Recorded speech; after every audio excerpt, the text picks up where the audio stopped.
I will post it. I will post it to YouTube as soon as it is ready, and you will get the link to view it again if you would like. Again, thank you so much for attending. My name is Christine Dyckman. I'm from Monmouth County Workforce Development Office, and thank you for spending an hour or two with us this morning. You could have done a lot of different things and been a lot of different Zoom calls and places and networking, and you chose here. So I do appreciate that.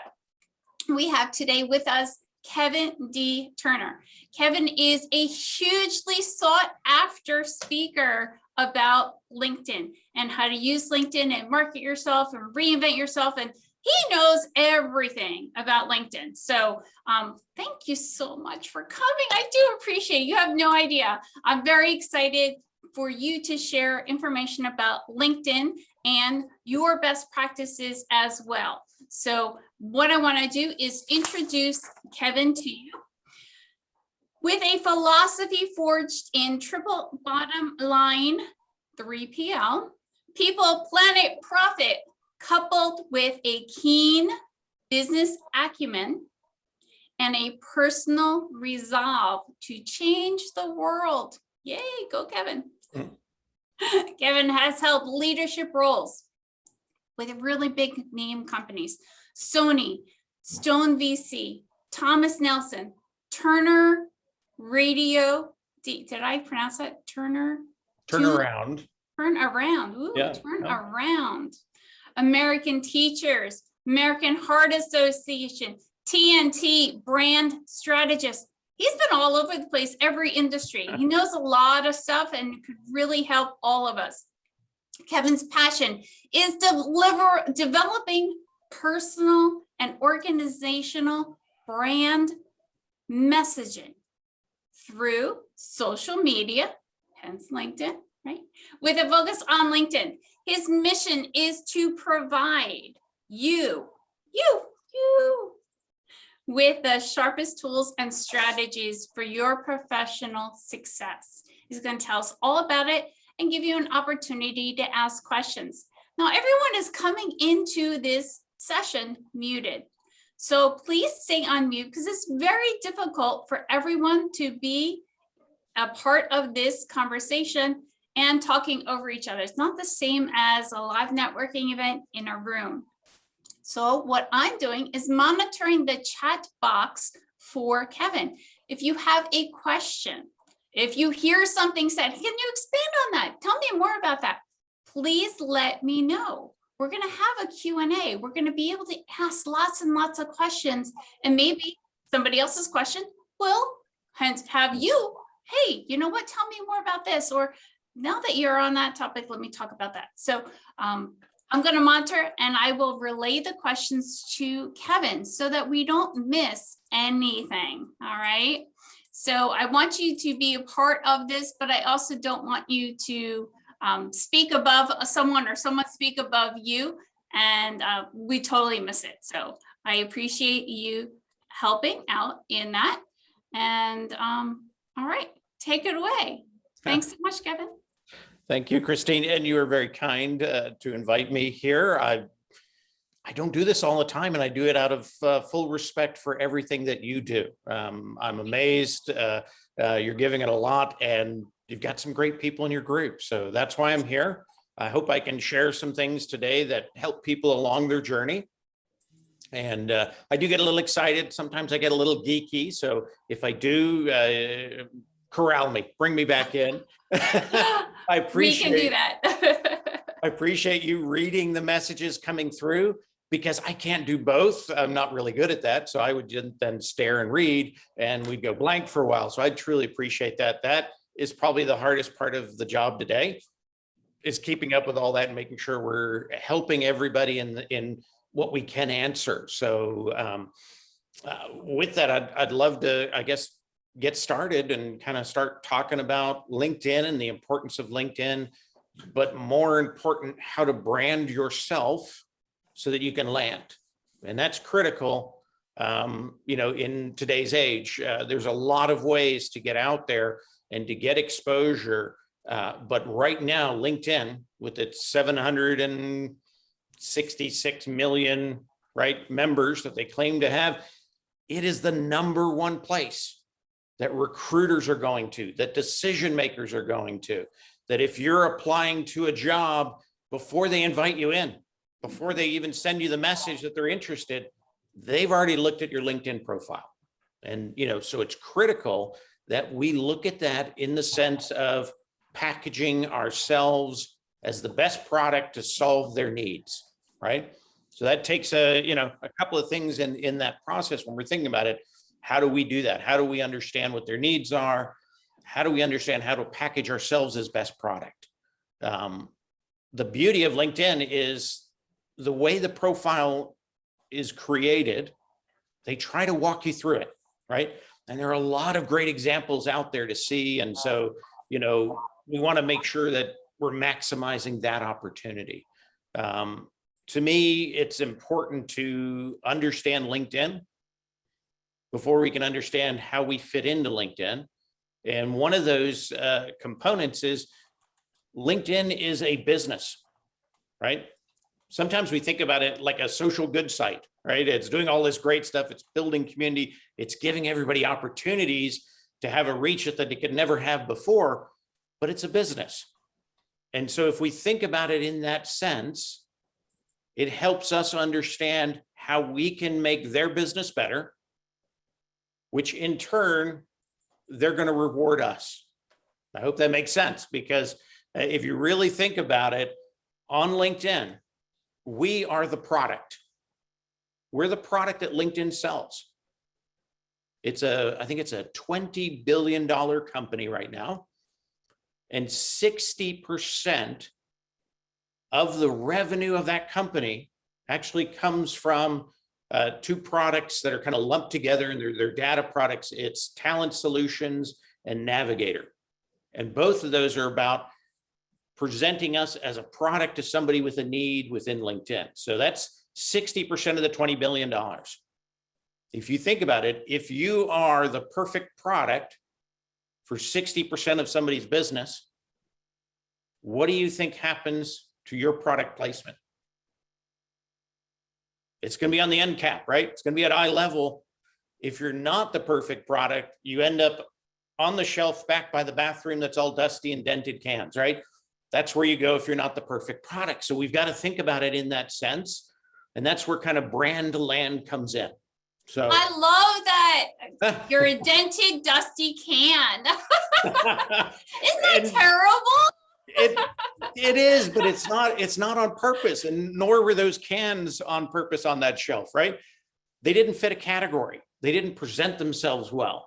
They didn't know who their buyer was, right? And therefore they didn't know where to place them, and that store just moved them to the back. And LinkedIn will do the same thing. So we want to make sure that we are really focused in the sense that we know who we are, what our unique value add is, right? How that solves the problems of the people that will hire us. And then packaging that, right? Presenting that unique value add. And that's, critical. With so many profiles out there, people have a tendency to really the basics, right? Let's get it done. Let's get it online. When you do that, I always say, when the competition is tough, a little difference can make all the difference, right? So you want to look at that and say, how do I make this really shine? How do I make sure when I get somebody to my profile that they get excited? And so to me, that's critical. So do the words on a resume, when you apply for a job, do they need to match exactly your LinkedIn profile? Does that mean, if we're tweaking our resume for every single job according to a company's terminology, does that mean we need to tweak our LinkedIn profile, the words, every single time? And how do we know when a recruiter is looking at our LinkedIn profile versus our resume? Well, and that's a good question, because on a resume, we're stuck to 2 pages, right? There's only so much of a message that we can bring across. And we want to get that right. And really to get past, whether it's a human or a automation process to filter us out, we want to get past that so we can get to talk to real people, right? That's why we adjust our resume every time we apply. Every time we have a particular meeting for a particular position, we make those adjustments that we're a better fit. You can't keep doing that constantly to LinkedIn because, first of all, it'll drive you absolutely nuts. And you'll never have the right timing for the next one, right? Because you're always adjusting. What a resume and LinkedIn should do is they should support each other, right? That shouldn't be contradictory, in that sense. Both the resume and LinkedIn, you need to really find what that focus is. A lot of people have made the mistake over the years of saying, in every one of my positions, I've been able to do this and that and this and that and this and that. And whatever balls they throw at me, I juggle them all, right? And they try to put that into a presentation. I juggle all balls you throw at me. I do it really well. That's what I call the Jack and Jill of all trades, right? The problem with that presentation is the rest of that phrase is masters of none. And nobody hires a master of none. So although you may have all these thousands of things you do, focus on the things that you do exceptionally well, better than the competition, and that answer the needs of the organization and the position that you want to be in. The more focused you are, the more often and the more attention you will get from the right people. And So does that discount you from the jack of all jobs as well, because you are more focused on one aspect of a job as opposed to being able to do so many different things? Does that really limit your options? It shouldn't, because I've never really seen a Jack and Jill of all jobs posting. I need you to do 1,000 things. They're always very focused. And that's where people run into that mistake, and they do, and they will expect you to be able to juggle all balls they throw at you, right? And they will be able to figure out that you've done that in the past, but you really want to focus that brand presentation. And the more you focus it, the faster you will land. And that's just been kind of experience. And if you go out there, people will tell you that. And it's been studied. The more specific you are and less general, the faster you land. And so that's important. Time is money, right? Time's opportunities. And so we really want to be able to do that. So let me ask you, Kevin, you had, stated in your presentation bio and all these different companies that you've been at, and you've pivoted here and pivoted there. What is the common thread that goes along with all those things that allowed you to pivot here, to pivot there, to pivot there? How did you reinvent yourself? And, I've always been in marketing and sales. To me, although people will tell you they're very different, they ultimately have the same goal. And that's to increase revenues, right? And I've done that in a nonprofit and for-profit, and as an entrepreneur. That's always been the consistency. And what I've always been able to do in my process of taking these pivots is to look for people like me who have had backgrounds similar to me, because they understand me. So if I'm targeting a company and I want to get in on that company, if let's say it's IBM, I've never worked for IBM. If you try to make a relationship with a person who was hired as an intern at IBM and now is an SVP at IBM, promoted all the way 30 years at IBM, and you approach them and you have a background like I do that is very varied, industry, company, they're not going to get you. If you find that individual within the company that has had a career like yours, and you can find out, it's the beauty of LinkedIn, right? You can see everybody in there and you can find them. those are the people you want to build that relationship with, because they get you and they almost want to bring you in to prove why they're there. Right. And so, that's part of that. I hope that makes sense. So what you are saying is, before you sit down to create your LinkedIn profile and keywords or, focus for industry or what have you, you want to do a little investigating and figure out what kind of company you want to work for, and then who in that company has a similar background or pivot to what you have, and beg, borrow, and steal and develop a relationship, and then make your LinkedIn profile before you make it, and then have to redo it and then redo it again.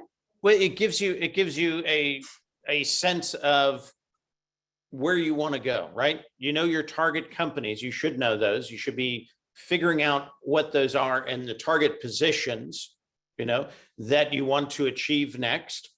And then who's managing those positions. By doing that, you'll get a viewpoint of how they've presented themselves. Some will be good, some won't, but it will give you some feel for, again, how they look at things and how they see their needs, how they've met those needs before. And it might help you in shaping, how you put together your LinkedIn. But to me, it's critical that kind of your why and your what, right? Why you do things, what excites you, what do you do better than anybody else? What do you want to do next, right? And then you want to craft that story, whether it's in a resume or in LinkedIn, you want to craft it to move you forward. And that's one thing that I see a lot in both LinkedIn and resumes, is it's kind of a chronological dump of everything I've done. If I did that, I would never have been able to pivot as many times as I have. What I was able to do is to look at it each time and say, what in the past do I never want to do again? Get rid of it, right? It doesn't need to be part of my marketing presentation. And then what have I been working on that shows I'm ready for that next step or that next level? How do I relate that experience so that they see the value when I come to the table? And so I love that tip. I think that's a great example that you've given, is what do I hate doing? What do I not ever want to do again? Yep. And what do I love doing? And create your value from that point in your story. We do talk about that, but that's just, wow, that's great. But and it makes a huge difference on the other side, because when somebody reads a profile like that or reads a resume like that, they basically, in their own head, they're saying, I know exactly why Christine is here. Mm-hmm, mm-hmm. They've already kind of sold themselves because of the story that you tell. And so, that to me is critical. Focus it. And, it's interesting, when we're writing about ourselves, we sometimes become blind, right? We've built this resume or this profile chronologically. We never go back and look at it. And when we do, we can't see anything, or we don't really know what it says, right? We have these reference points in our head. It clouds our vision. It's really good to get people to look at it, right? Whether it's a professional, whether it's a friend, say, what do you get from this? What do you see? What do you hear? What do you think's missing? Begin conversations in that area. That's going to help you fine tune, what that kind of presentation will be. And the transferable skills that you are mentioning, whether it is your resume or your LinkedIn profile, and picking and choosing what you like to do, what you don't like to do. You brought up a interesting point. Having a third party or somebody that you don't necessarily know or is familiar with you and what you've done, look at those words and see what they're getting out of it, is a really big deal, because we do have blinders on and we know we've lived it, and sometimes it doesn't reach who we want.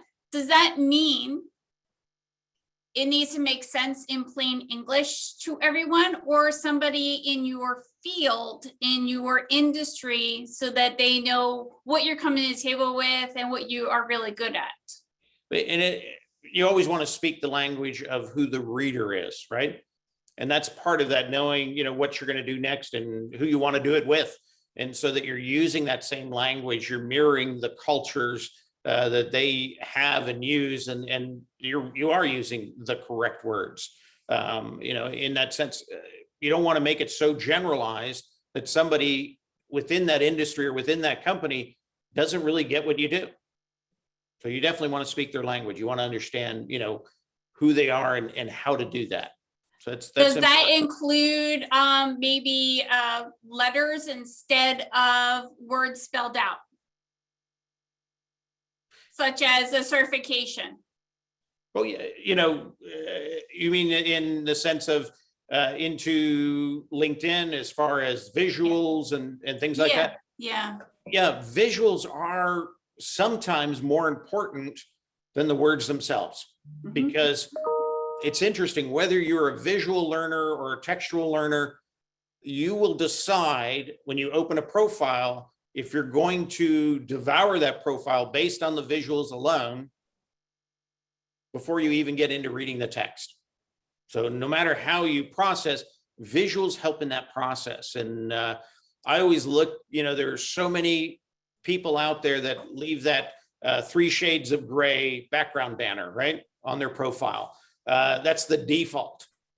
If you think about it, that one visual, they always say a photo is worth 1,000 words, right? And those 1,000 words are actually working for you or against you 24/7.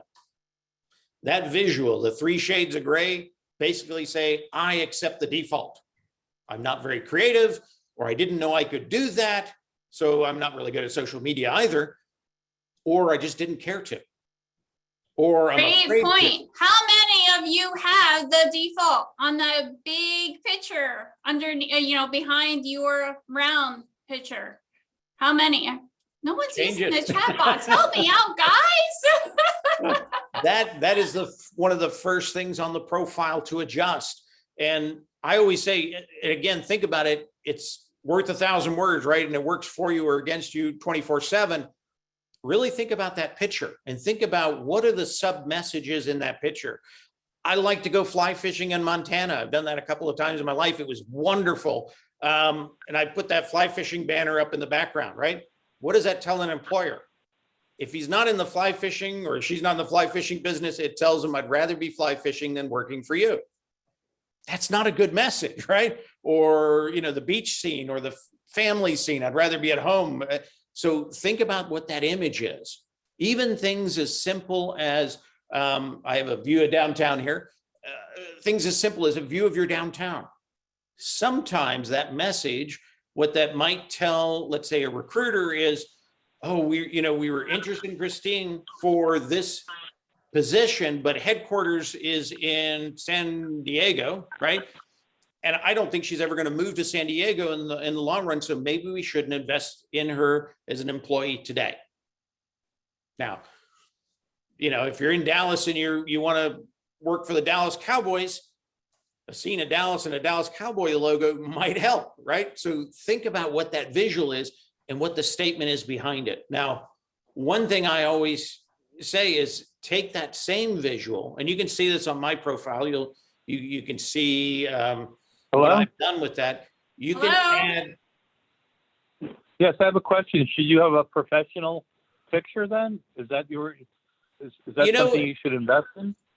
It depends. If you're pretty good at taking pictures or finding pictures that are available to you, you can use those.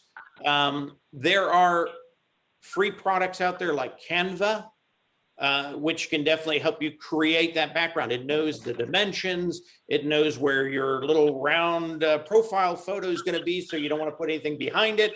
It can help you in that process, and it has some stock photos in there that you can bring in and resize so they look a little different than everybody else's.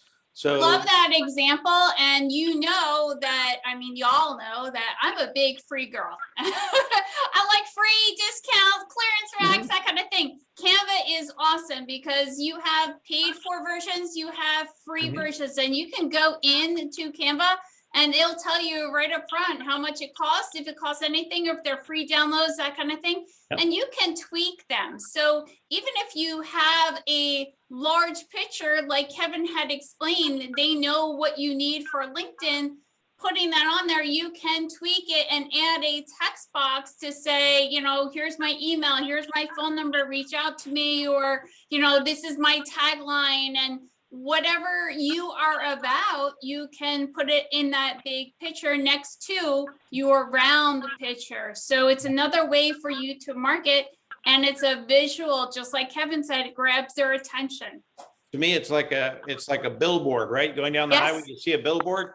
Yeah. You see some great billboards on LinkedIn, some that really support the product, the person, right?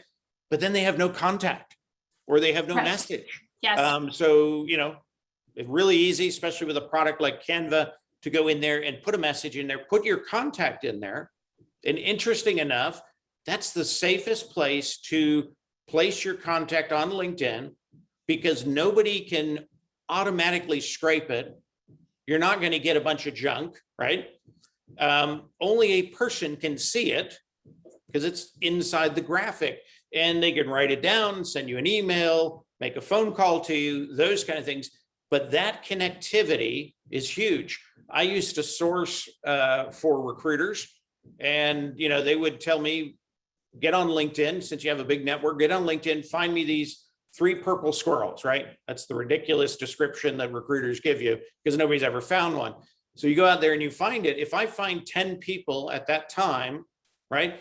And I'm doing this for free through LinkedIn. If I find 10 people, but 5 of them have contact information, guess which of the 10 I then give to the recruiter so I can be paid, right?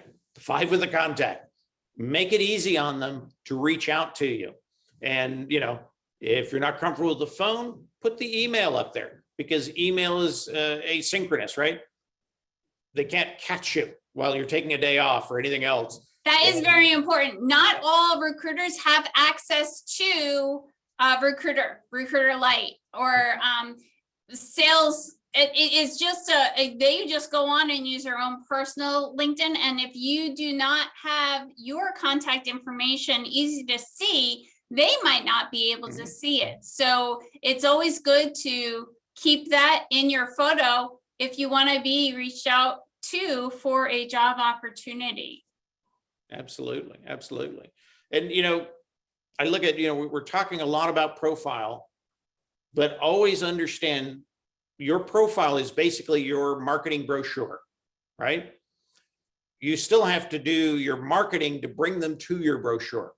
So although we're going to talk a little bit more about profiles and how to perfect the branding in it, you also want to know that the way you get people to see who you are and to actually visit that profile is the engagement that you place upon LinkedIn. You know, posting comments, you know, that process is what's going to drive them back to LinkedIn. So getting on LinkedIn is not enough, but you actually have to be active and use LinkedIn in order to go up in search results. Absolutely. And that's key. People forget it. You know, we're going to talk a lot about that, you know, what that brochure looks like, but it is just that. It's a brochure. You have to get them to that point, you know, to grab that brochure. So, you know, we have 2 questions. All right. All right. As far as certificates are concerned, do you only provide those which would be relevant to the position you're applying for? You know, in the sense, if they are in the application process, I would say yes. If they don't relate, or if anything in that resume, if you're applying, if it doesn't relate to the position, strip it out, right? Let them have just what they need. On LinkedIn, you can place all of it there, but you want to give priority to the certificates that move you forward. I hope that makes sense. And I have a question. Those certificates to do that. Yes. I have a question. Go ahead. Is that a functional resume? Is that what you're referring to? In whether it's a functional or not, just when you're presenting certificates, if they have nothing to do with what you're applying to, often those are good to just kind of remove in that application process. For It just example, streamlines. if you are an energy salesperson, please do not put a CNA license on there. Healthcare, energy, they're not congruent. They really don't have anything to do with one another.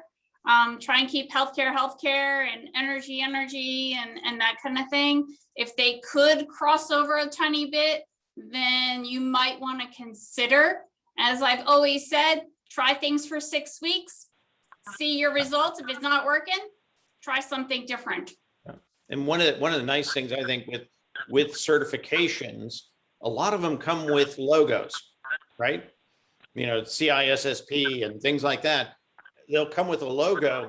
You can incorporate that into that top background banner.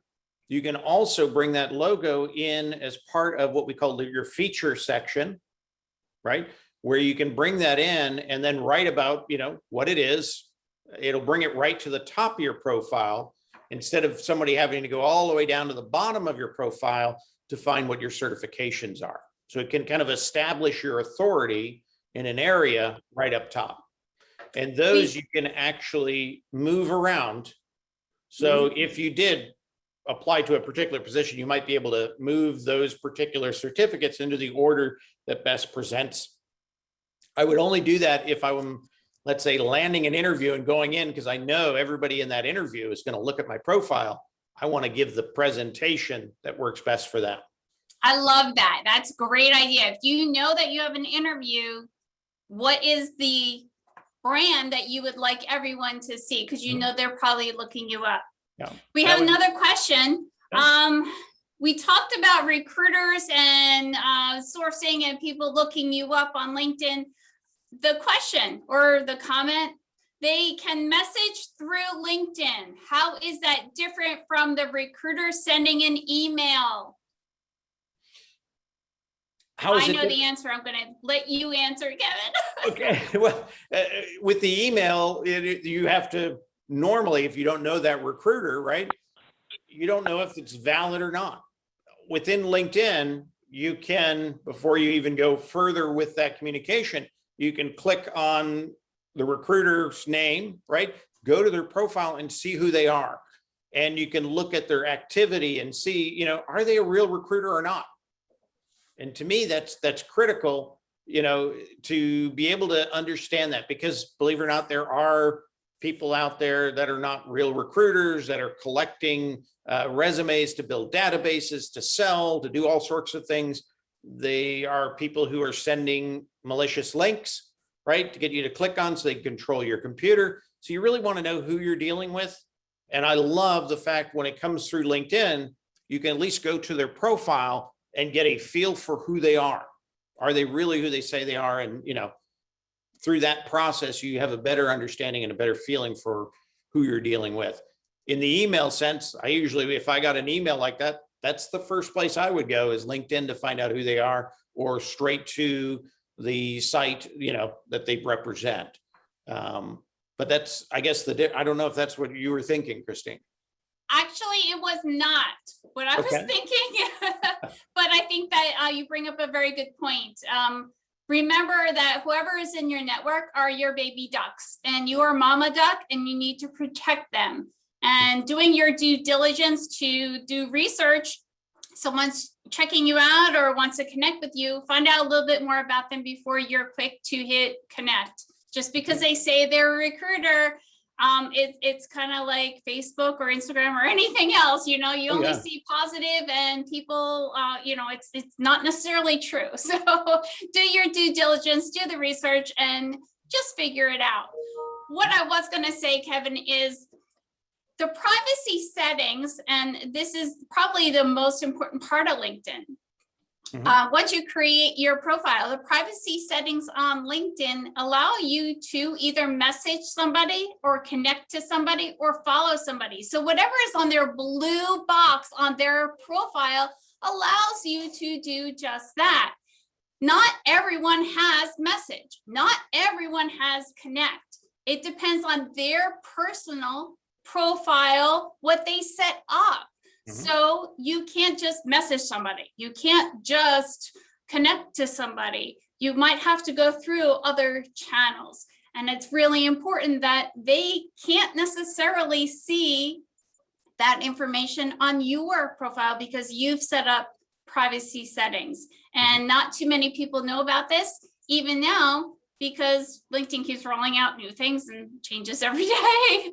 So now you can follow people. Before you could only connect with them and so forth and so on. So it does change. So it's really important for you to check out all that stuff, as well as a recruiter, because if they can only see your information in a profile picture, great. If they can't, and they can't see anything in there because of your privacy settings, they're probably going to move on to somebody else because they're quicker and easier. And excellent points. And I look at, in the job search, you want to open the door as much as you can, as much as you're comfortable, in that sense. You don't want to be hard to find. You don't want to be hard to contact. But when you're looking at other people and you're building relationships or trying to check them out, if they have clues like follow, don't try to go beyond the follow and invite them. And a lot of times you can follow them. What they're telling you is, this is how I like to build a relationship, engage with me, follow me. I'll come into your feed. Let's communicate there, and we'll make a evaluation judgment between the both of us and decide whether we connect. I love that. I love that, Kevin, because that is so important. And don't be so quick to hit the connect and even customize it, which is awesome. But if they had the follow as an option, definitely choose that first. Absolutely. Yes. Absolutely. We have another question. That's awesome. Yay, keep them coming. If you were to add certification badges to your profile image, would it be best to add it to your picture or the banner, or does it not really matter? I think because of the badges, I would put them on the banner, the background photo, because you have a little more space, right? If you put them in your picture, it can kind of cloud them seeing you. And really your picture itself, you want something that shows your personality, that your face is about 65% of the picture, right? And you want to look approachable, knowledgeable. You want to dress for the job you want, right? You want to make sure it doesn't have to be a professional picture, because some people are really good with cameras now and phones, but get something that is good and have somebody else take it. Don't do the selfie, the nose up, the eyes down, and those kind of things.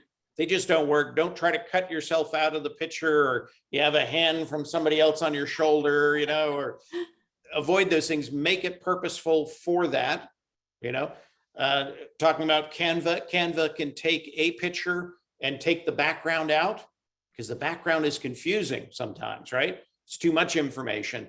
They just want to see you and they want to connect with you. The only thing I ever suggest in a picture is don't do a perfect straight on shot. Do something with a little bit of tilt. I do an extreme one, but that's just me being a little bit cheeky. But you want to turn a little bit. Why? The reason you want to do it is for ID theft. Yes.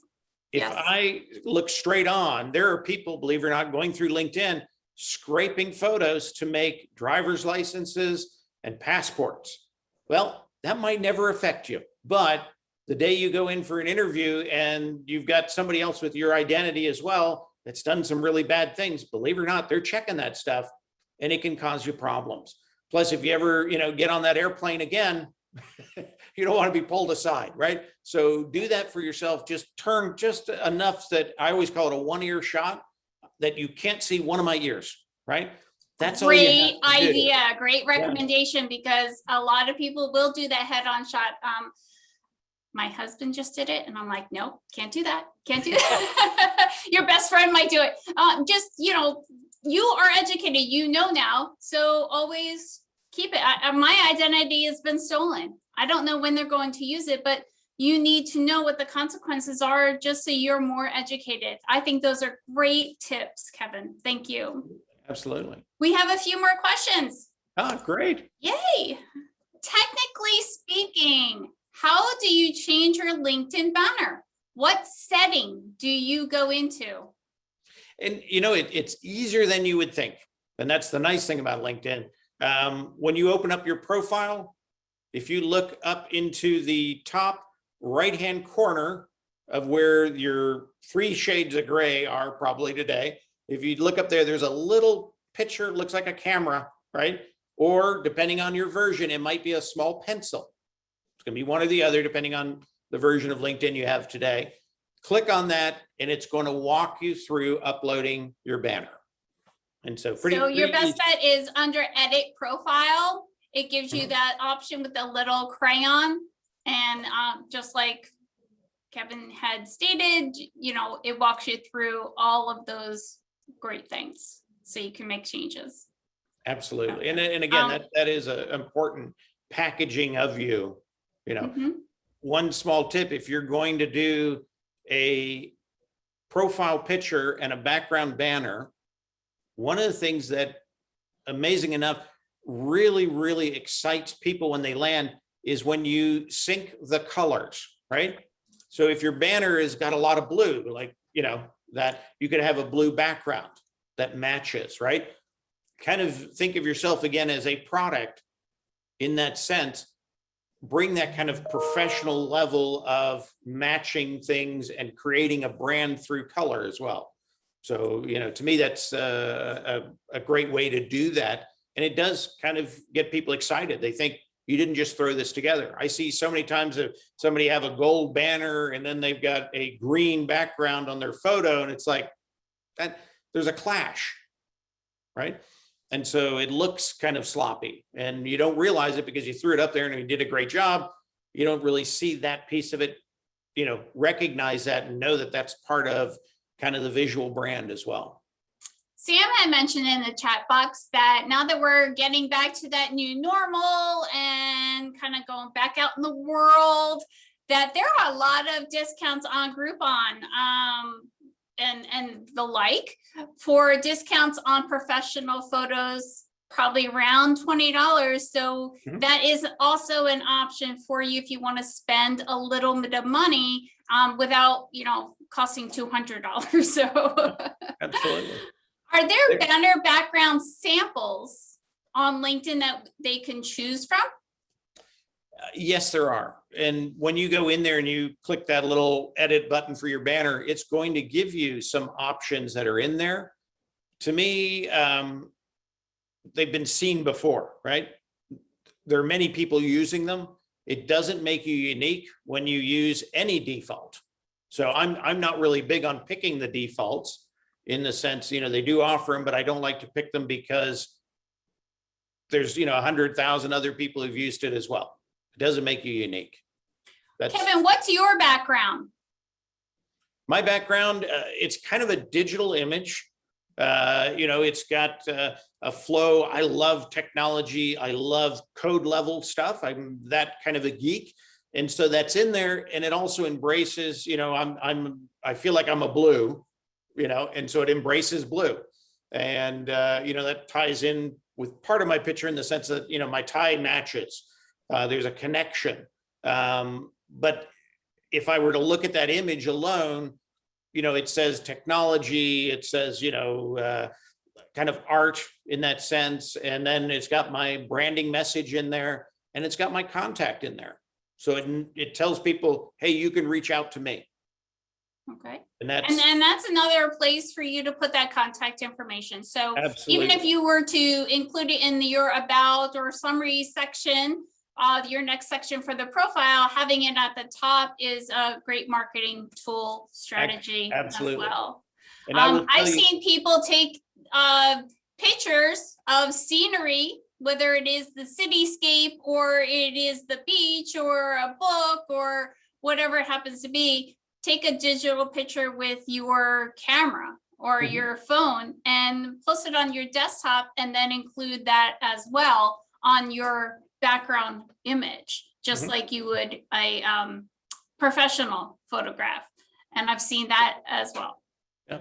Now, I do caution adding your phone number and your email to the about section is a great thing to do for contactivity, right? For people to be able to reach out to you.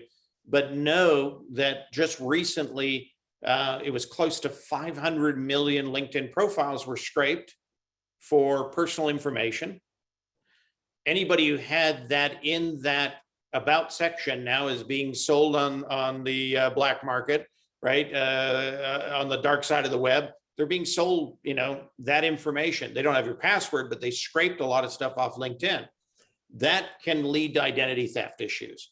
What I suggest, and if you go to my profile, you'll see this in my about section at the bottom, I have my contact, but I've parsed it and presented it a little different, right?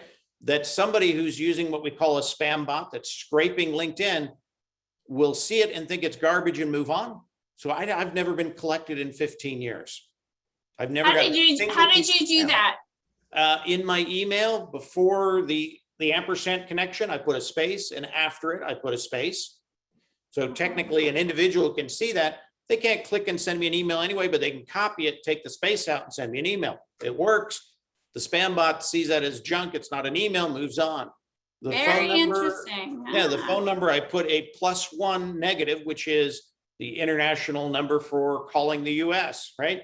Everybody else sees the rest of my number here in the US, knows how to call me. Everybody else outside of the world knows how to call me, but technically it's not formatted like a phone number, so they don't scrape it. So I don't get spam calls. So you want to think clever in the sense of you want to create the connectivity with humans and not bots. That's a waste of time. Great point. Yeah. I love that. I told you I learned something from every session that we have too. So yeah, I learned something. Following with that topic, we have a question. Speaking of email, I've seen we're using a free service such as Gmail or Outlook, etc., is turned off for some higher level positions. So do you feel this way? An alternative to Optimum cable, which gives your email as well. Is that just overthinking, or like, how does that work? Are you talking about when somebody downloads their data off LinkedIn, whether they have your email or not? Or are you talking about in the contact section? I'm not sure. Michael, take yourself off and explain to us, please. Yeah.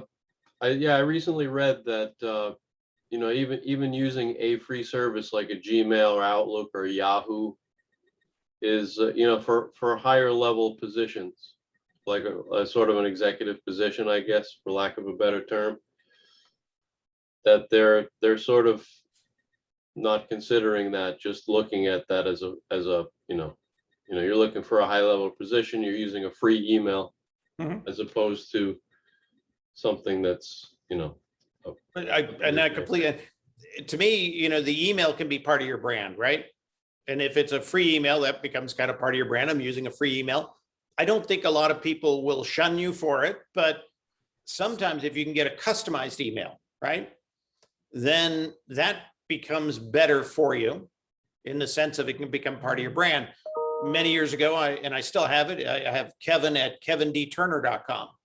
All I did is I went to GoDaddy. I got Kevin D. Turner as a URL, $9 a year.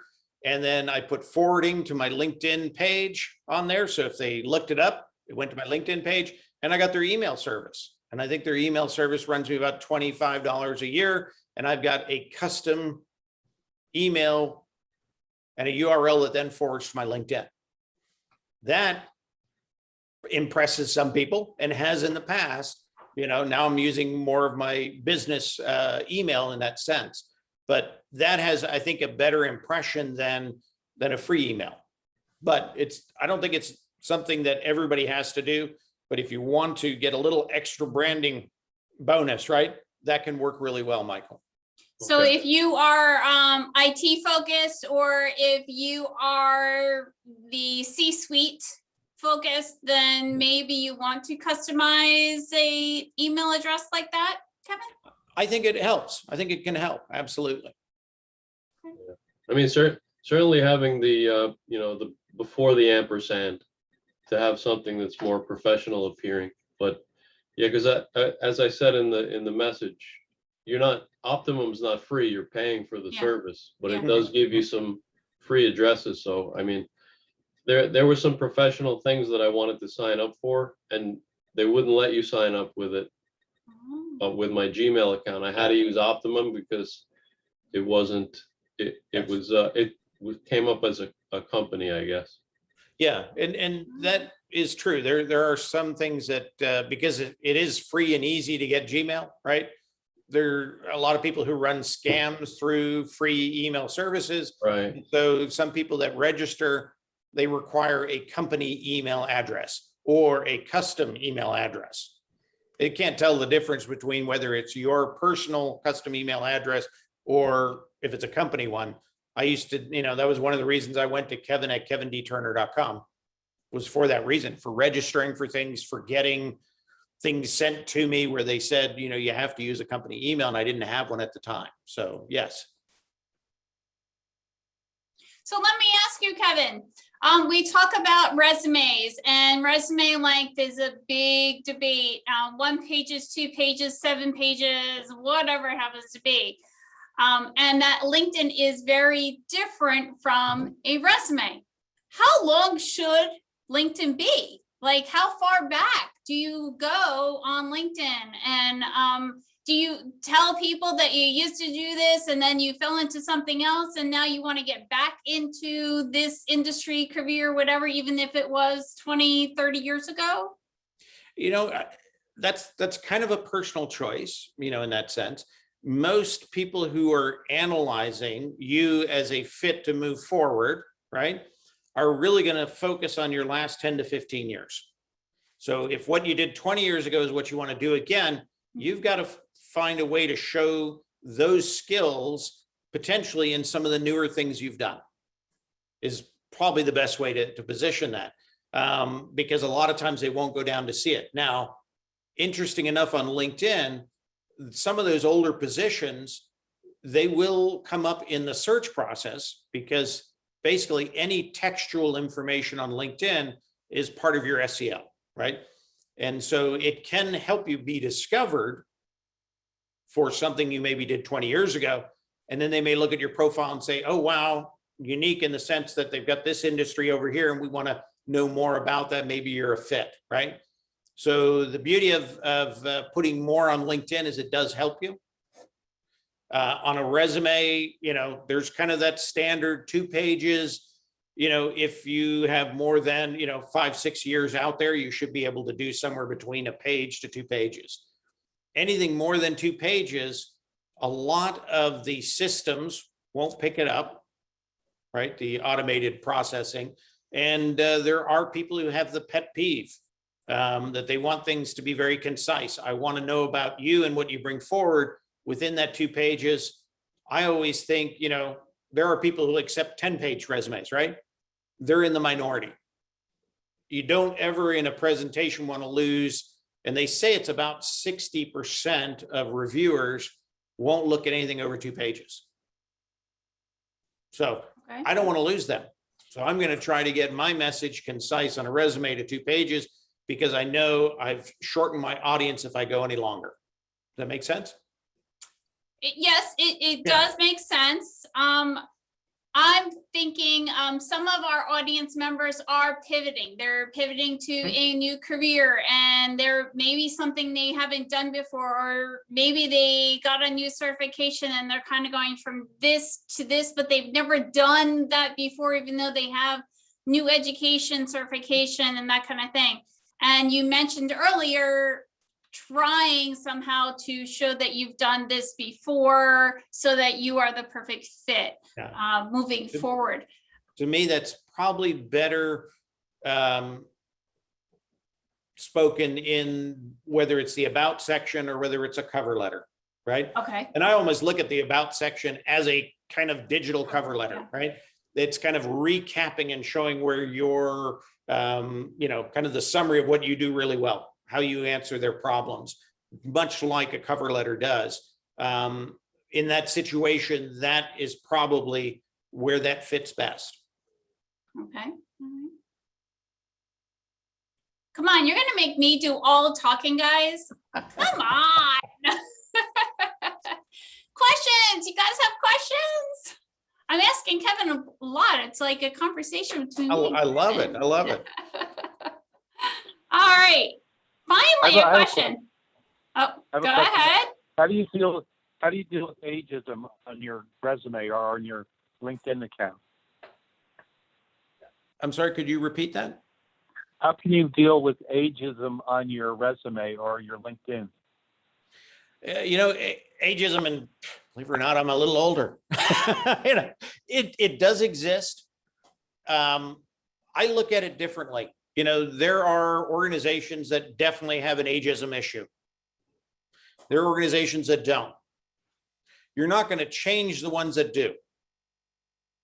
Even if you could find your way into that organization, get a position, you would never be happy and they'd chase you off ultimately. You're not going to change that organization. Focus on the ones that do. And ageism to me is at both ends of the scale, right? You can be too young or you can be too old in their eyes. And, it does affect that. It's kind of the middle area now, which is what, like 30 to 45 is like the prime that they think is like the best picks right now. So it does affect both ends of that scale. It's interesting because people on LinkedIn have always looked at, I've got to put my education in there, right? I got a bachelor's of this or a master's of that, but I'm not going to put the years in there because now they're going to know how old I am. Well, believe it or not, if you've had your profile picture up there, they already know how old you are, right? If you have your experience in there, they already know how old you are. But when you take the dates off your education, you are then removed from any recruiter sourcing any of their search results. You are removed from. Why? So why? Because that's just the way they built the system. So LinkedIn. If you take your dates off, not a single recruiter using talent solutions will ever be able to find you in their search. Recruiters, and I don't like this, also can search by number of years since graduation, which I think is definitely an ageism issue. LinkedIn looks at it, we built the gun, we didn't shoot anybody, so we're not responsible. I don't like it. I think it is an ageism filter, but it exists. To me, it is fascinating because there are organizations and we know who they are. And a lot of times they get busted in the press, for creating, even in the application process, they create what we call traps, code traps, right? To identify people of certain ages. Things like if you leave 2 spaces behind a punctuation mark, that's called a typewriter trap, right? If you label your pages, right? I'm sorry. Really? Yeah, if you label two your spaces. pages. I have heard this too, guys. Yeah. I don't know if you heard it because my daughter is an editing major. So Yeah. I already knew this, but you want to explain that one? That one is called the fan trap. So back, I'm in Texas down here. It's hot. I've got 10 resumes out. I don't have air conditioning yet. My oscillating fan blows by. They all fall on the floor and I can put them all back together. These are digital documents. We never put them back together, right? So no page numbers needed. So that's one of those things that they've identified. There are others. Labeling your phone as cell or your email as email. That's called the label trap. Nobody else does that except for people over a certain age. And the typewriter trap, that came from typewriting, right? In typewriter class, blah, blah, blah, blah, blah, period, space, blah, blah, blah. If you didn't do the space, you got an F. You get everything else right. So it was wired into us. Everybody else who learned on a keyboard never had that, never did it. So they're doing that. There's one company that gets caught quarterly in the news, exposed. They slapped the hand of the coder that did this in the system because they're like 24 years old. They thought that's what the big boss wanted, right? So they implemented a code to help. That company is Starbucks. Think about the last time you went into a Starbucks and there was anybody working there that was under or over 30, right? Have you ever been into a Starbucks where anybody's over 30? Can't say that I have. I've never I've never noticed it, but you're right. I've met district directors who look like they're in high school and have acne, and that's great. But they're a company that gets caught for ageism all the time. Never noticed. I could force my way to an interview at Starbucks because I have all the right stuff, but they're probably not going to hire me because that's their MO, right? That's what they're known for. And if they hire me, I'm probably not going to last very long. So know who those companies are that have the issue with ageism and avoid them. And that all goes back to doing research on the company and who's working there and their career path. Is it similar to your career path? So you can dictate your success. There's a lot of information in the data available on LinkedIn. And that's one of those things to look for. What is, the range of people at those organizations? And you should be focusing on organizations that hire young and old and keep everybody, within the range, because that's getting the best perspective. So a question that we have is, what's the best way to place out there? Where is the best place on LinkedIn to place that you are looking for a transition, say from sales to HR? What's the best way to add that to your profile? I think the better message is what you contribute within the content, right? Post about, how does somebody in HR know about sales? What does sales have to do with HR, right? And become known for that. And that's your best way to do it. The other component of that, I know that, you see it quite often, open to work is a banner that you can put within your profile picture, right? There's a stigma to that as well as a plus, right? It does tell your network that you are available and looking. It does tell everybody else you're available and looking. What it does do within the database of LinkedIn is, again, it takes you out of recruiter processing. So it has a detriment as well. There are some people who don't like the look because they think it looks a little desperate, but there is one feature of that system that is really valuable. And that is, if you put on open to work, it gives you a next option of announce it to my network, right?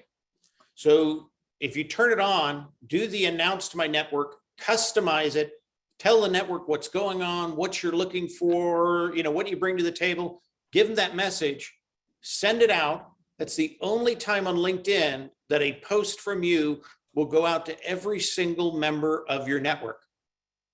And then go back and turn off that banner. Use it as a PR press release, right? To get the message to everybody you need to get to that day. Plan it. Did you all take notes on that? Because that's really interesting that's how the algorithm is working in LinkedIn. Well, and I've heard both sides, good and bad. And Kevin just gave you a really good tip on how to use that option. And plan it like you would plan a PR press release. If you want nobody to know about it, do it Friday afternoon, right? Because everybody goes home for the weekend. If you want everybody to know about it, maybe wait for, Tuesday morning at 6:30, turn it on, do the press release, right? Usually write it before you don't just try to write it that quickly. Copy it, paste it in, send it out, turn the banner off. And then your whole network is now notified that this is what you're doing, this is what you're trying to find, and all those kind of things. And you will get response from that. And you won't get any of the negative blowback that is associated with how the database works, or how some people find it's a stigma to have that to look kind of desperate. So you get the benefit of it. And then what it does when you turn it off, it usually gives you the option to just say notify recruiters only, and you can decide whether you want to do that or not. But that's a great way to use it. LinkedIn doesn't like me telling anybody that, but that is the only post you get. We won't tell anybody. None of us will tell anybody.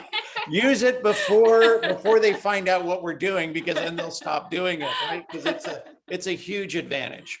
We have a few more questions. I know we're talking about LinkedIn today and all the things you can and can't do, and the tips and the tricks and all that good stuff. We do have a question about resumes. I've always tried to keep it to one-page resume to keep it as concise as possible. Is there a reason for 2 pages? If you can answer that very briefly. Yes. Most of the applicant tracking systems, if you're applying online or you're going to get processed digitally before they make a decision, most of them require about 750 to 1,000 words to be able to run their algorithms and get the right results. So If you have content, one page resume is for a new grad with less than 2 years experience, 2 And that's pages fine. is for everybody else. yes, You can't squeeze and concise everything that you've ever done that would benefit any company into 1 page if you have more than 2 years experience. absolutely. And many, not everyone, but many people on this call have 15, 20, 30 years experience. And Yep. kind of getting that on 1 page is really hard. Oh, yeah. And I wouldn't suggest it. Yeah. Most recruiting agencies will try to do 1 page because they honestly are going through so many resumes. They want it short, sweet, to the point. Whereas a company, if you're applying to a recruiter or through a job board, 2 pages is a standard for the ATS. Just like Kevin said, you want 750 to 1,000 words for the ATS to work, applicant tracking system. So thank you so much. How do you reflect contact information if you don't have a company website you wish to link to? Again, I would put it in the background banner, and I would put it in your about section, but make sure you're making it so that it doesn't get scraped by spam bots. So put that spacing in there, or format the phone number so people can't pick it up outside of visually. You can look at my profile, you can look at my about section, and you will see it there. Do you take off the numbers at the end of your LinkedIn address? Absolutely. Customized URLs are fantastic. And they are part of the SEO of finding your profile. So, you know, your name is a great thing because that's one of the first things people search for on LinkedIn, right? Are names. So even if it's not you that they're looking for, but they find you in the search, every time you're pulled into a search, right? Your profile is recognized by LinkedIn and it's placed on a better part of the database and it gets pulled more often. So names are important. You can put designations in there, MBA, CPA, those kind of things as well. I went a different route when I did mine. When they first offered this, mine is president. I was president and CEO of a company. I had president and CEO. I went to lunch, came back, all that was left was president. But what's interesting is I get pulled, and every single time somebody does a search for president of LinkedIn,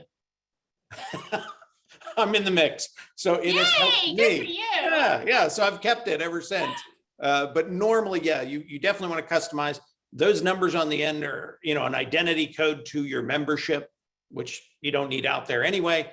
And it just looks kind of sloppy. Now, the other thing, if you're going to take that URL and you're going to put it into your resume, 2 things.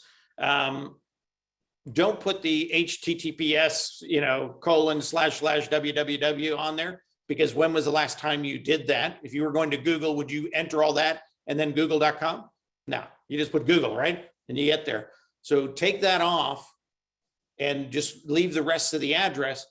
Capitalize the letters of importance, the L and the I in LinkedIn, right? The initials at the beginning, you know, your first name and last name. Capitalize those because they're easier to see and recognize, right? And do the same thing with your email. Capitalize the important letters because then it just doesn't look like a stream of junk, right? The other thing is on a resume now, if you're going to be applying online, do not hot link the email or the LinkedIn address. Say that again. Yeah, do not hot link them because that is actually. What does that mean, hot link? So that, you know, if you had the document in front of you, you could click on it and it would open up email, right? Or you could click on it. Please do not hot link it. Yeah. The reason for that is that is actually seen as an entryway for malicious code into the database.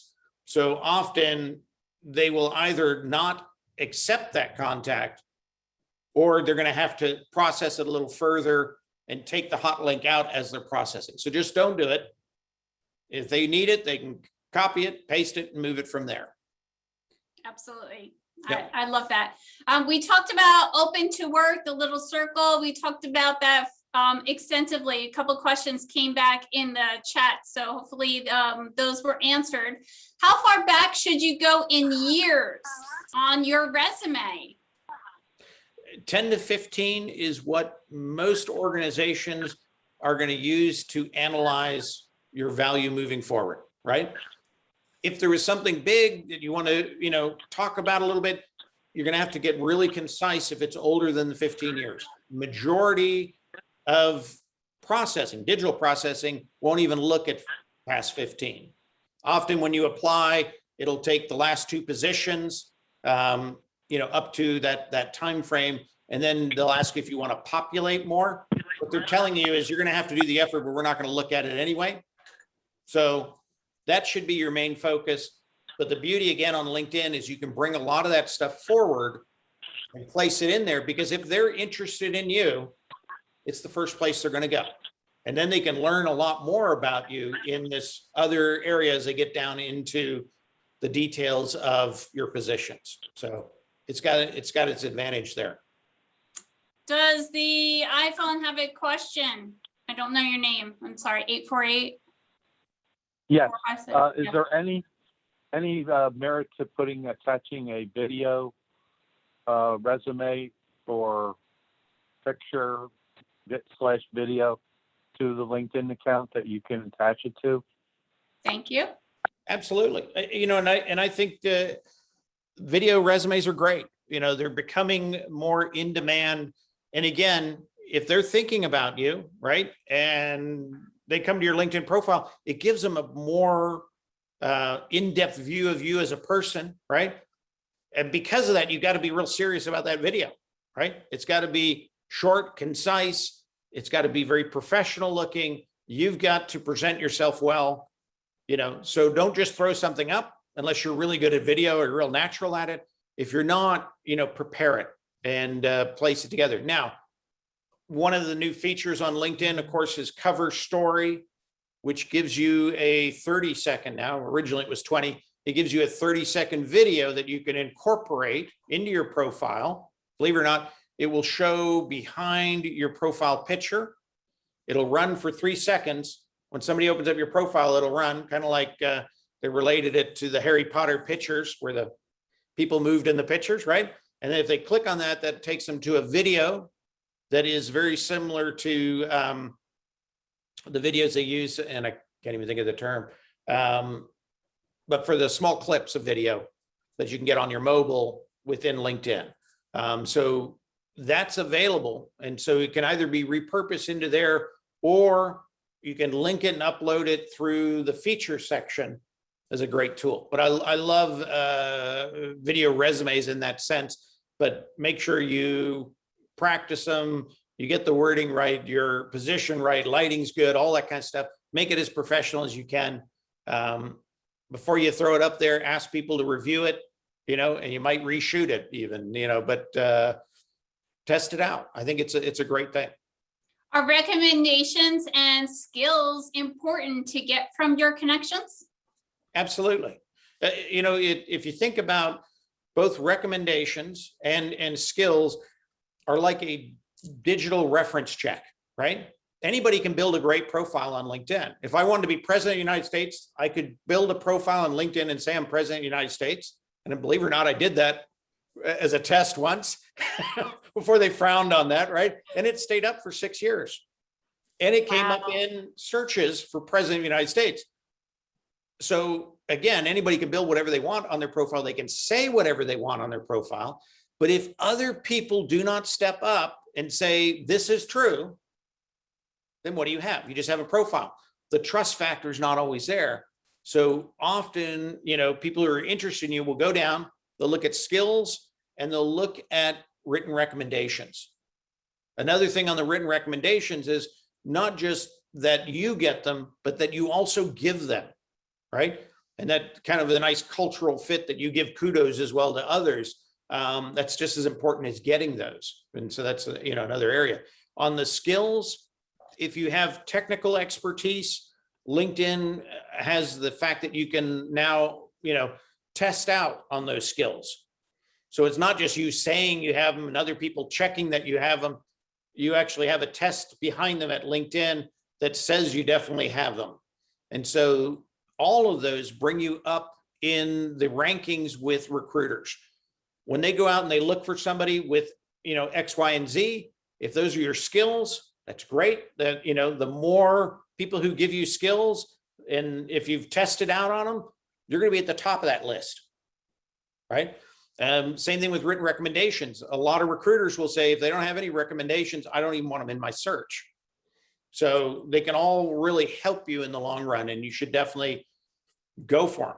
Get them. Skills could be used as keywords. Absolutely. They count. So definitely get as many people as you can from your network to endorse you for those skills, and that will rise you up. Yes. There's nothing wrong if you know 50 people really well on LinkedIn. You just know each other, good friends. You can send them each a message. Hey, give me all my skills. I'll give you all your skills. You already have a trust factor. They have what they say they have. They know you have what you said you have. You can bump up your skill sets really fast, and it will have an impact on, your findability and searchability on LinkedIn. Okay, we have one that doesn't, what is a hot link? That's when you are pressing a link on a resume and it's taking you right to your LinkedIn page. Yeah. So you don't want anybody just able to press a link that is embedded on your LinkedIn, on your resume that will go to your LinkedIn page. That's what hot link is, an embedded link. All right. For the resume, that means you should include only 15 years of jobs, but there will be a gap between the graduation from college until your first job. Is that acceptable? Depending. Normally what you can do is below you just have, just a one-liner, company, position, and timeframes. For those earlier positions, you can do that. Most recruiters, most companies understand that you did something between college and the first job on your resume. If there's a small thing in there, they know you didn't take off 7 years or 10 years. They know that it exists. And again, often when you apply, they don't even allow that to upload. You'd have to manually pull it in, because what they're trying to tell you is we don't look at that. And so you can do it down and just keep it in a basic kind of one-line reference to each one of those. Question, any update on when we'll see the video profile picture? I was going to ask that, and I know they're rolling it out gradually, not to everyone all at the same time where they click it on, click it off. Kevin, have you heard, does everyone have access to this video profile thing? It is a small percentage. So if you have it, it's an advantage, right? They started rolling this out 3/31. It was supposed to be completely rolled out to everybody by the end of the month, right? Not happening. We're already 18 days into the next month. So they're behind. But if you have it, and the way you find out if you have it is you look at your mobile app and you look at your picture. And if there's a plus sign on your picture, you then have that feature. So check it. If you have it, it's an advantage in the sense that not everybody has it. So, it's kind of a nice opportunity. I don't have it either. I'm still waiting. Interesting enough, I can see them, but I don't have it. And LinkedIn's trying to figure out what's wrong with my profile. Wow. Is Indeed connected to LinkedIn? Is Indeed connected to LinkedIn? In the sense of LinkedIn is an aggregator of jobs, right? So basically when it pulls jobs into the job system, it's having some of its own, right? Some organic jobs that are posted through LinkedIn, and the rest it's pulling off the internet. So it's pulling off companies and places like Indeed. So that's the relationship, I guess, with Indeed and LinkedIn. And that's why you'll see Indeed jobs on LinkedIn. And vice versa. They're not necessarily connected. They're two separate job boards. They're two separate businesses. and they're two separate income streams, Yes. but they Yeah. feed off of each other and let you know about different jobs. So what you put on Indeed is not going to LinkedIn and vice versa. Creating your profile, your background, blah, blah, blah. Yeah, they're both aggregators, so they're kind of stealing each other's stuff. Yes, exactly, exactly. Kevin, for our job seekers who are new or getting into it, is there a benefit to the premium access, at least trying for the 30-day free trial? There's a couple of benefits, I think. First of all, when you get the premium free trial, you also get a free trial of the learning as well. So if you're trying to skill up for something, right, you can go into LinkedIn Learning and you can do those things for free for those 30 days. And then once you get through the course, they'll give you a badge that can then be posted on your LinkedIn, right? So that can help change a skill difference. So if you're looking to go into another career and it says you have to have boom, boom, boom, boom, you can get that in that 30 days for free through that free trial. And that continues on when you have premium. The other piece of premium that I like is when you're free, you only see the last couple of people who visited your profile, right? When you're premium, you see the last 90 days. I think of that as an opportunity. So if you go and you say, well, who's looked at my profile? And 5 of them are recruiters to a company you want to work with or for, right?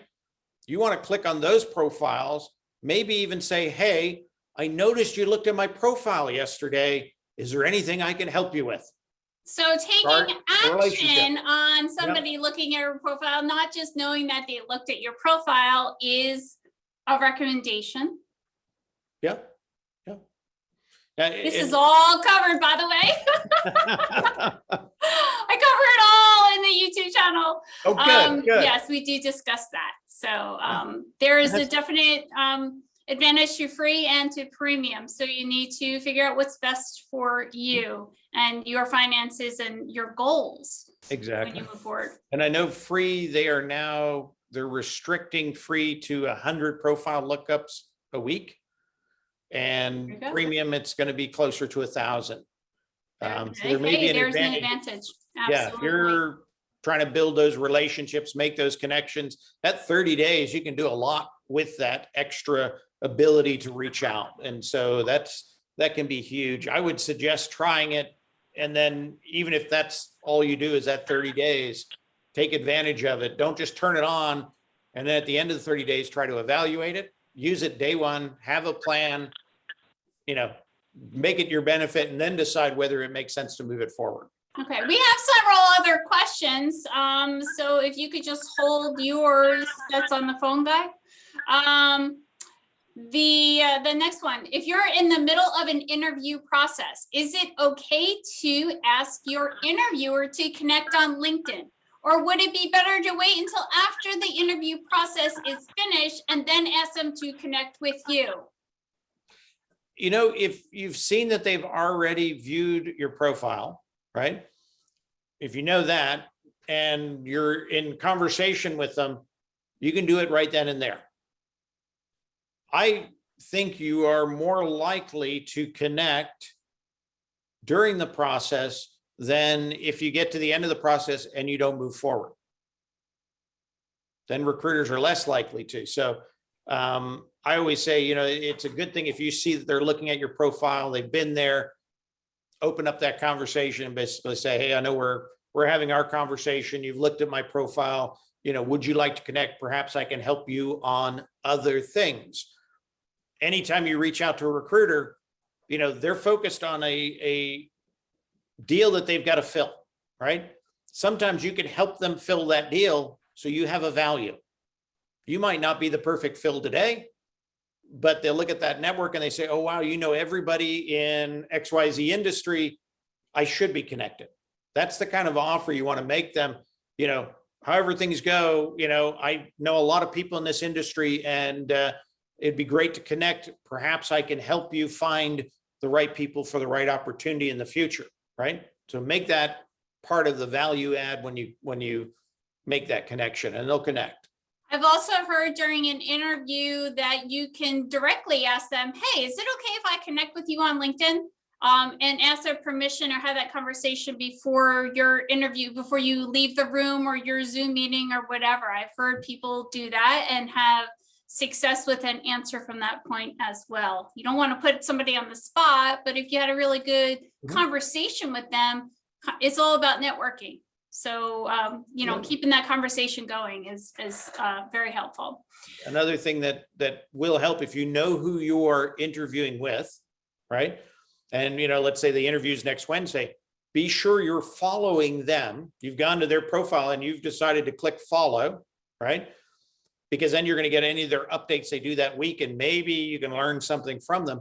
And then make sure you are following the company, because that's something they look at from the other side, especially if they're a recruiter. It actually says at the top of their view of your profile when they're in Talent Solutions, it'll tell them whether you're following them or not. If you're not, how interested are you really in this company? And so make sure, follow the people you're going to be interviewing with, and even after, and then follow the company, so that they get the right message. That is a great point. It's really important for you to know what is being discussed and thought about on the other side of the screen. And that is definitely one of those things that you should consider as you're going through your job search. Why is it bad to have an open to work on the profile? We talked about pros and cons. What would be some of the cons?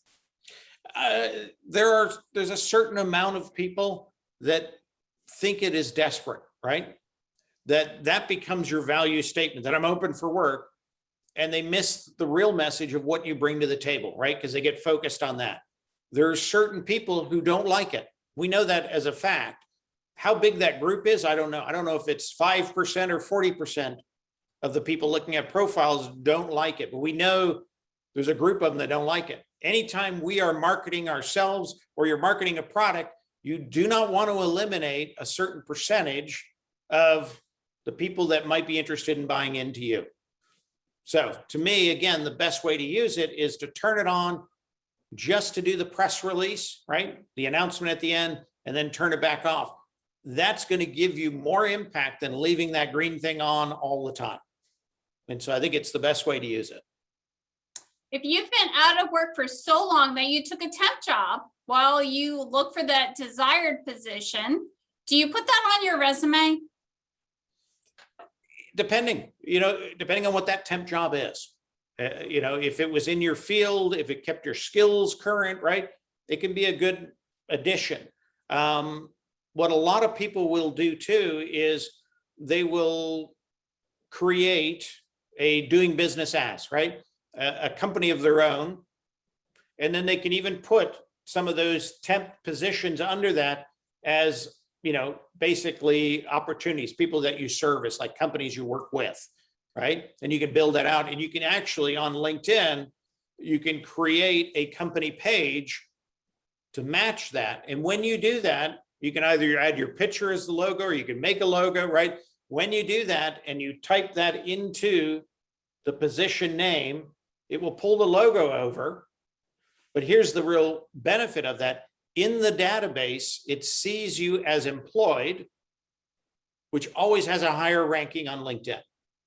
So it eliminates that gap, and you can state exactly what you've been doing.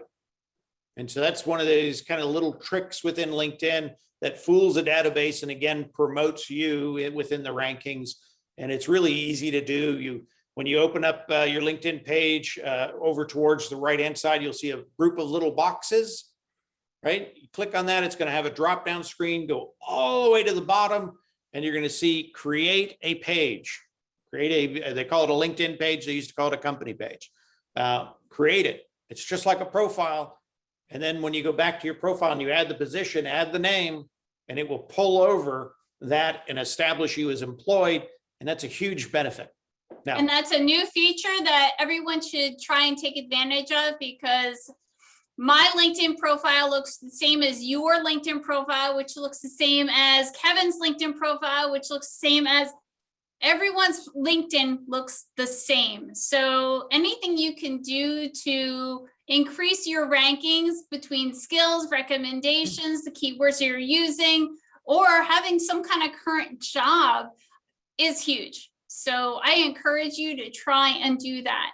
When we're talking about a resume, you might want to not show a gap. So if you took that temp job, I know a lot of people are concerned about having a small gap or a large gap or whatever it is, your relevant information and your jobs and your other information and jobs. And you can put your temp job under the other. It shows that you're still working or were working during COVID, during whatever. You have no gap. You were still supporting your family, but it really has nothing to do with where you're going right now. Mhm. And that's important as well when you are using that resume to apply to a position.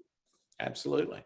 All right, we have a couple comments. Learning is available through the library system for free. Yay, I'm glad that you said that because I was going to say it too. And guess what? Monmouth County Workforce Development has free learning through our metrics program. So you can still learn, you can take classes online, there's no cost, and you can put those badges as well on your LinkedIn profile to show that you are continuously learning. So that is another advantage to just being part of this group. Do you suggest contacting job posters on LinkedIn prior to applying for the job? If you can build a relationship with them, absolutely. It separates you in the sense that, you know, if you know somebody within that organization that can make an introduction, or you've been engaging with the individual that actually posts a job, reaching out to them to let them know, hey, I'm going to apply or I've applied, always is in your benefit, you know, in that sense. Very few people find that to be offensive anymore. They actually see it as you being very proactive and very interested. And again, you want to shape what that message is when you reach out to them. And a lot of times you might have already applied and you just say, you know, Bob, Jane, I want to let you know that I've applied. I'm very interested, and give them the reasons why you'd be fantastic at it. Remind them who you are. If you had a relationship at some point, really enjoyed working with you on X, Y, and Z projects in the past, and would love to have the opportunity to interview. That can only help you. It can't hurt you in that sense. So absolutely. Just keep in mind that just like you, recruiters are busy. They've taken on other jobs, other responsibilities in addition to recruiting. And so they might not get back to you. Mm-hmm. They still read it. They still aware of that you exist and that you applied, but they may not type out an answer or an email to you or whatever. That doesn't mean you're ignored. So take that with a grain of salt as well. Just because they didn't email you back does not mean that you are out of the running. Absolutely. Okay? Absolutely. Okay. So we are at the end of our questions so far. Whoever is on the phone, I'm sorry, I do not know your name. I know you had a question. You pressed S to unmute. I'm not sure what your question is. Yes, I have a question. Since some of these professional recruiters with these larger, they look at between 100 and 1,000 resumes a week. Is there one single thing you can do, and it might be a universal application that you can provide to them that would make you stand out, regardless of what your experiences are or your education or what other relevant items would be to your particular career search? It's an interesting question. I used to sort those big stacks of 1,000 resumes, for recruiters. And one of the techniques that we used to use is in that stack, you would start sorting them. And if you saw proof metrics, right? Proof metrics means you're not just saying you did something, you're giving a proof to it. We would look for 5 to 6 proof metrics in the top half of the first page. Those would go into a pile we called read more, further, deeper, later. The other What ones do you might have mean got by proof metrics? proof metrics. So let's say you have an achievement, right? Instead of saying I created a process that saved a lot of money for the company, you could say I created a process that saved 1,000 people hours a month, or take it even beyond that. What would you have paid the person? $25 times 1,000 times 12, and then you got an annual estimated savings of, right? That number never existed, and it is an estimate, but that's the proof. And the reason that's important, if you think about things that we buy, we have to get down to numbers to be able to compare them. If we're buying a house and our realtor says this house has lots of bedrooms, plenty of bathrooms, and an ample sized garage, and this one over here has just as many bedrooms, I think about the same bathrooms, and I know it's a good sized garage. You can't compare those, but that's how most resumes read. They're general, they're somewhat vague. They use a lot of adjectives. They say things like proven without proof. Put the proof in there, put the proof metrics in there. It is harder to do, but if you do it, it has a great impact. And that was one of the ways we would do that. And believe it or not, it would eliminate 95% of the resumes out there would not make it into that pile of read further, deeper later. Now I've gone down taken that pile of 1,000 resumes pretty quickly down to ones that now I can really get into and have an ability to compare them to make my So decision. what can you do? What you can do is make it accomplishment based.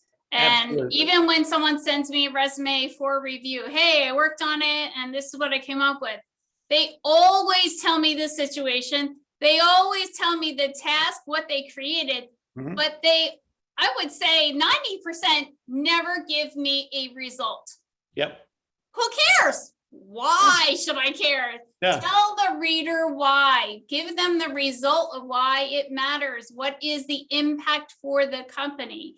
You are making money for the company, or in very small situations, you're saving money for a company. What is it? Why are you there? What did you do to benefit the company? If a recruiter can see that right up front, as Mhm. Kevin said, you're golden. And whatever is on your resume, you want to make sure is on your LinkedIn, those actions, the accomplishments, right? Mhm. Situation, action, result. That's huge. Absolutely. Absolutely. And I do find it fascinating that most people think I have an achievement, but there's no number. Yes. There's no way to have an achievement Yes. unless you can measure it against something else that happened before. Right. So if you can measure it, you've got a number. You just got to figure it out. You got to put a little more time in it. And yes, sometimes it's an estimate, but that's okay as long as you can prove the math, right? Like that If you other have that individual word said. estimate, you have that word approximately. Yep. You're not really sure. I think it was about this, and I don't know how much that position paid, but it's probably around blah blah blah. Yeah. Then you have numbers, you have money and metrics, and it should be on your resume. Absolutely. So Absolutely. would That's that include a physical documentation, like an award, saying you were number one in the United States for your position? No. No. Okay. Not- Why did you earn it? Because we had no one else to pick, so we picked you. Yeah. What did you do to even earn that award? Now, if you Okay. said you were number one because you brought an extra, Right. That's 150,000, way 20 different. million to the Yes. table, Yes. that augments things, right? Mhm. And it shows that not only did you bring this result, but you were also the top in the company. Yeah. That's like a double bonus, Huge. but Right. without the number, doesn't tell me much. Exactly. Again, we don't know what the But- scale but is. We don't know. Sometimes people make things up. You can say you're number one, but that's in your mind. Exactly. And that's where you're taking that resume and saying, wow, this guy is golden. I got to call him. When they make that call, when they schedule that Zoom, can you actually speak to what is on the paper? Do you have a story that goes with the information that you put in that bullet? Because it's short, sweet, and concise, right? Do you have a story that goes with it? So that's interviewing now. And that's why there's so many Okay. parts of job search that you need to prepare for in order to land that next position. I will Okay, say thank though, you. take the visual of that award or getting that award presented to you and use that on LinkedIn. Make that in Yes. your feature section and describe what it is below, right? You get it, because the visual of that, again, somebody sees that and go, oh, wow, you know, serial award winner. They've got 5 of them in here. They get excited. That visual wins over a lot in that process. Or, you know, if you're trying to say you're a team builder and you have pictures of you, you know, hosting a picnic with your team, or, you know, obstacle course, or, you know, giving them awards, that's huge because it speaks deeper, because it has that visual connection and people believe it and they see it and they don't even really realize what's kind of grinding in their head, but they're getting the message visually. So, you know, bring that award in as a visual component as well. I love that. That's a great example, because somebody is recognizing your hard work and achievements. And for you to be able to tell the story, a company is like enamored with you, and you want to bring the best of both of those together so you can land. Absolutely. Yes.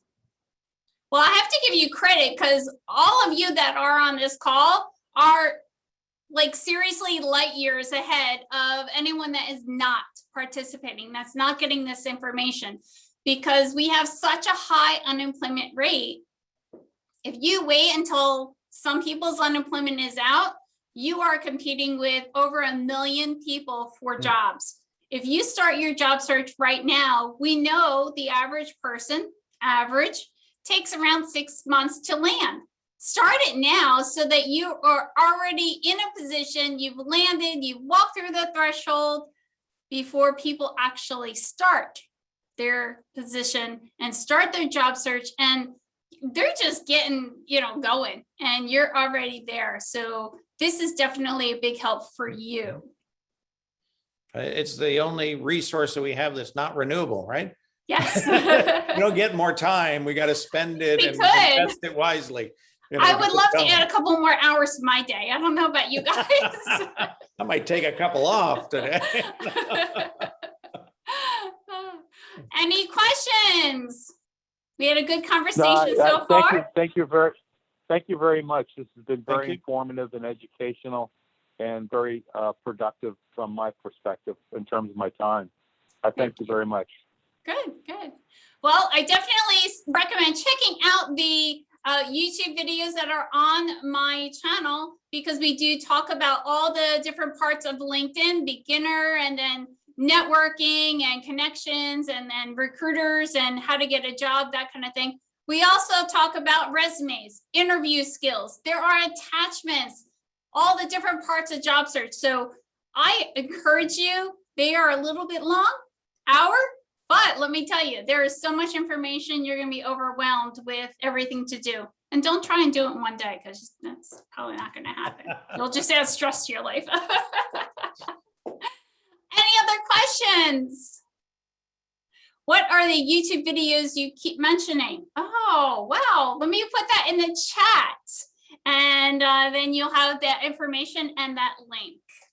So, Kevin. Yes. Any other questions that you want to bring up? You know, depending on where we want to go in this kind of the process of getting our profiles in order, we kind of started getting in there. We went many different directions, but a lot of what we present, right, in textual form, we got to make sure we're using, first of all, the right words to get there. There is a tool on LinkedIn that you can use, right, that will help you. And if you go into my profile, I've got a article that I wrote. It's actually, this came out in 2020, but there is a tool that allows you to kind of see what career path you're currently in. And if you want to transition to something else, it will give you the comparative skill sets. Wow, I love that. That's a tool in LinkedIn? On LinkedIn, and it is now it's actually going to become part of what LinkedIn's calling a skill hub, which is what they're going to roll out to companies. So if you go into that article, go down about halfway down, and you'll see that tool set, and go try that, because it's going to give you all the keywords that LinkedIn sees as important. Okay. And so that will help you. Which kind of brings up another subject. On LinkedIn, anytime you fill in a box or you fill in something, wait and type slowly and wait to see what comes out of the box, right? They'll give you a drop down. So if you're putting in a title, a position title, right? Companies have a tendency to create titles that nobody else understands. They're not what I call market value titles. If you type that title in slowly, it's going to give you a drop down box, maybe of 6, and you can scroll farther down, of titles that are accepted and that are in LinkedIn's database. So if you use that title, you're more likely to be found or understood, right? And the skills get assigned through AI, through LinkedIn, to give you skills you might not have even mentioned based on the title. That is so very important. Because if recruiters are doing it with those titles and they're searching the Boolean search, you don't want to, even though you could, you don't want to make up something that doesn't exist, because you will not be found. Being unique in that sense is not going to ding, ding, ding for a recruiter. You want to be part of something that they are searching for. And that goes for hashtags and, you know, putting something, an article in a certain filing cabinet, so to speak. You want to use what is being searched. So I would challenge everybody to check their titles and make sure you're using market value. Yes. If you feel a little funny, because, you know, we learned this, I've been doing LinkedIn optimization since 2005. I've done over 4,500 profiles. And, you know, we learned it early on with, we were doing a transition with the head of HR for Yahoo many years back. And he couldn't figure out why he wasn't getting any traction on LinkedIn, and his title in, you know, internet companies at the time, right? He was Cloud9 Navigator.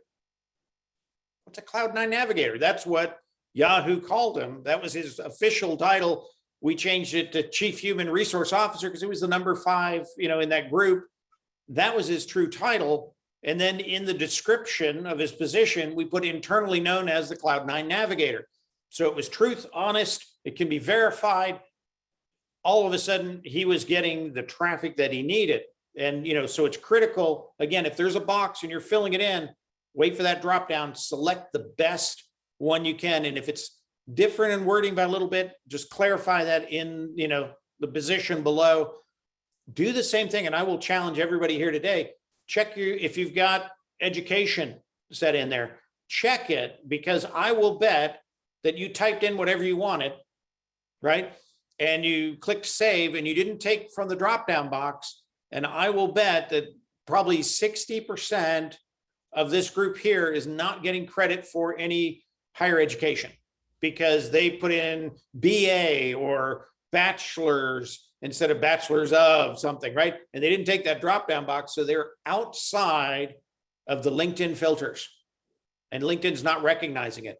The same thing if it asks for the major and you decide to make it whatever you want, take from the drop-down because that's what that university says that major is. If you don't take it, you don't get it. So make sure you're doing that. And again, in that education area, if you want to get credit and you want to be found in searches from these recruiters, you got to put your graduation dates. So if you don't want that kind of attention, then leave them out because it will take you out of all recruiter searches. But do go in there, anything that's got a slot that you fill in, look for those drop-down boxes and do them. Same thing goes even for skills. If you're typing in a new skill, it's going to give you the drop-down box. The one at the very top is going to be the most popular. And as they go down, right? So you want to type in a skill and select one from the box. So it's actually one that recruiters are looking for, that they recognize as the real skill, you know, mergers and acquisitions, M&A, you know, you got to type that in to see which one is, you know, and is it and or amper, you know, the symbol. It'll tell you what is the accepted and most popular format by that drop-down box. Top one's always going to be most popular and going down. but it'll tell you what's accepted. And that's critical to go back in there and look at those things and make sure you're speaking the language of the database, because that's how we get found on LinkedIn. That's how we get valued on LinkedIn. So the 3 people that already logged off did not get that tip. You did. Woo, because you stayed on. So yay. All That can be right. a huge one. Definitely pay That can attention. be a huge one. We just had a last minute question come in. They noticed that they were told, if we tag a lot of people on a post, it's not a really good idea. Is there an optimal amount of people to tag in a post? Otherwise, they might never see it, because if they're connected to 1,000, 2,000 people, then obviously they're not going through all those posts. So what is the optimal amount of people to tag? You know, it's interesting. LinkedIn looks at tagging as potential spam, right? So they've got an eye on it. So when you put together a post, and if you tag a bunch of people, right? If they do not respond, that post will die very quickly. If they respond, it will actually continue on. So you only want to tag people that you know that that particular post is going to be of interest and that they will respond. And by respond, I mean like and comment. And that's what LinkedIn looks for. So if you're going to do tagging, it can be a multiplier, but you only want to tag people you know that will come back and respond. So, does that go for hashtags?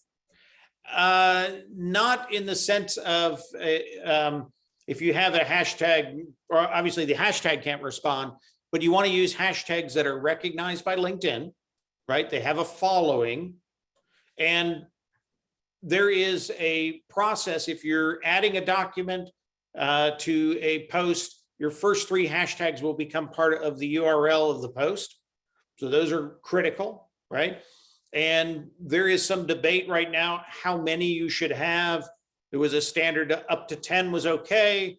There's some new research out that shows the difference between 5 and 16 is only a small diminish, believe it or not, the more you use, but it's only a small amount. So it's one of those things that anytime we chase an algorithm, right?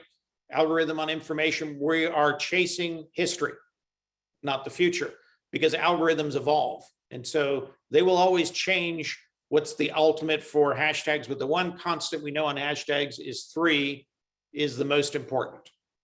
So Outside 3 of that, hashtags, and when you're tagging people, the people that will respond is best. So what if you are tagging somebody that you're not really sure if they're going to respond, but it is in their wheelhouse? It's a subject that they're passionate about, and you tag them, but they don't respond. How does that work? Yeah, then what that basically is doing is LinkedIn is seeing that as kind of spammy. Okay. Right? Because you tagged them, you put their name out there, they didn't respond back. And so that will throttle the reach of that particular post.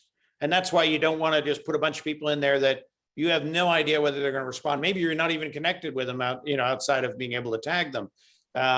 You really want to post people who are pertinent to that, would get excited about that post, or that love you, right? Anything you tag me and I'll respond to. You have those relationships. You need to understand them and know that if you tag people who don't respond, then that post is going to basically diminish and be punished for basically being spam. So wow. It's one of those things. Good to know. I hope that helped answer that question that just came in. Anybody else? Somebody is typing. So. All right. Well, thank you so much for joining us today and really just diving deep, answering those questions that we had, Kevin, and giving us even more tips and tricks to the trade so that we can all work on our LinkedIn profiles, me included. So I'm very excited. And this session was recorded. So tell your friends if they would like to rewatch it on YouTube. It will be up within 24 hours, I hope. And I'll send you the link so that you can view it and then share it with everyone as well. Okay. Thank you, Christine. Thank you, everybody. We enjoyed. And please follow me and let's engage and collaborate on LinkedIn. If you're not following Kevin, I highly recommend it just to stay current. Read his article that he mentioned earlier. He has a lot of posts and a lot of really good content of how to best use LinkedIn and tips that you might not have known. I mean, we're not, the almighty. We can't know everything there is to know. So we have to depend on different subject matter experts. And Kevin is definitely one that I choose to follow and engage with. So, Thank you. all right. Very good. All right. Well, everyone have a good day, and hopefully we'll see you next time. All right. Take care, everyone.